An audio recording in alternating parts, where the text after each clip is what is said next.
You know, there's nothing extraordinary about the most noble of qualities.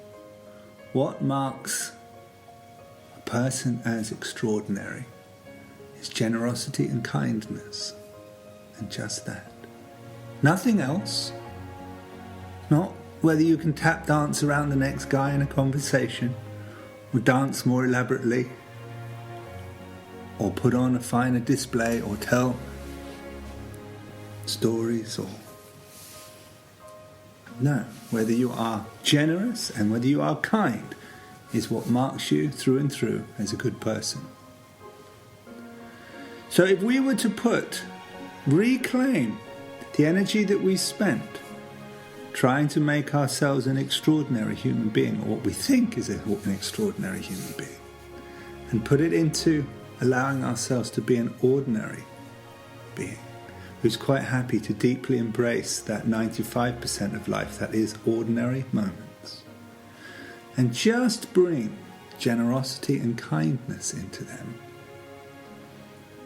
our life is so profoundly transformed you wouldn't even begin to recognize it. Because completely gone is all the madness of chasing around what you think it is that's going to be your golden nugget that makes everything worthwhile. You start to recognize that from the moment that you arrived here and turned up in this extraordinary display, it was worthwhile.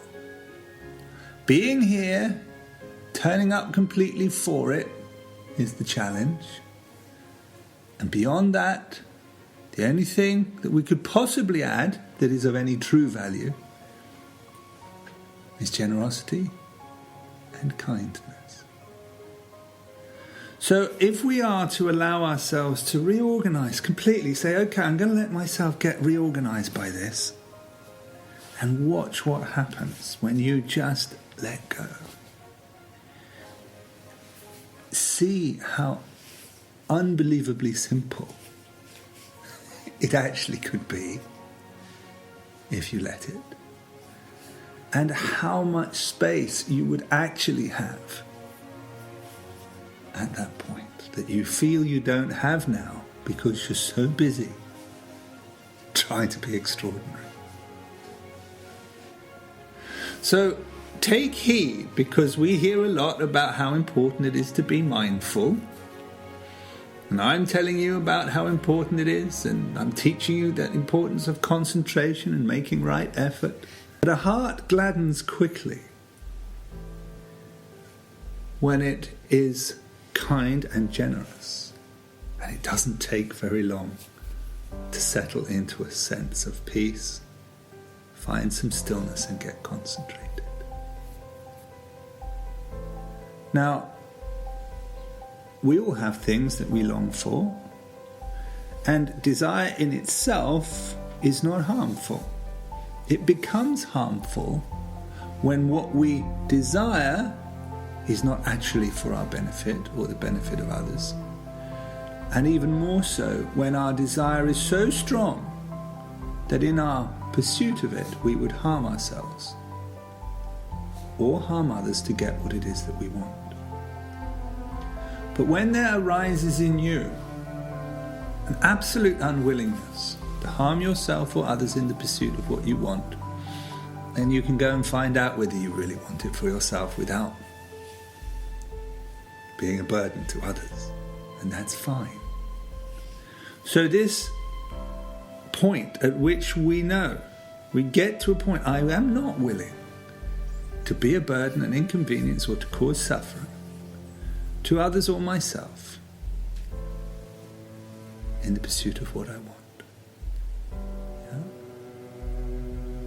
To not seek personal gain from things that are of detriment to others.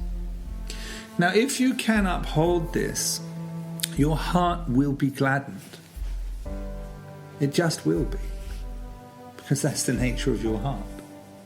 And when your heart's gladdened, do you know how easy it is to get concentrated, to settle, to relax, to be there with yourself in an ordinary moment? It's very easy.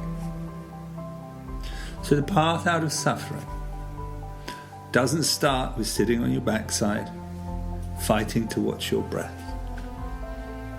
Doesn't start sitting there every morning, chanting or praying, or making an offering to the Buddha or to your Deva. It starts with your acts of kindness and generosity in the daily life and the steps that you can make towards upholding that virtue that is not to the detriment of others. It is through the gladdening of the heart that the mind settles. As the mind settles, concentration comes. As concentration and mindfulness develop, we see what we couldn't see before. And in stages, we all come to see the same thing. And it is seeing that for ourselves that sets us free.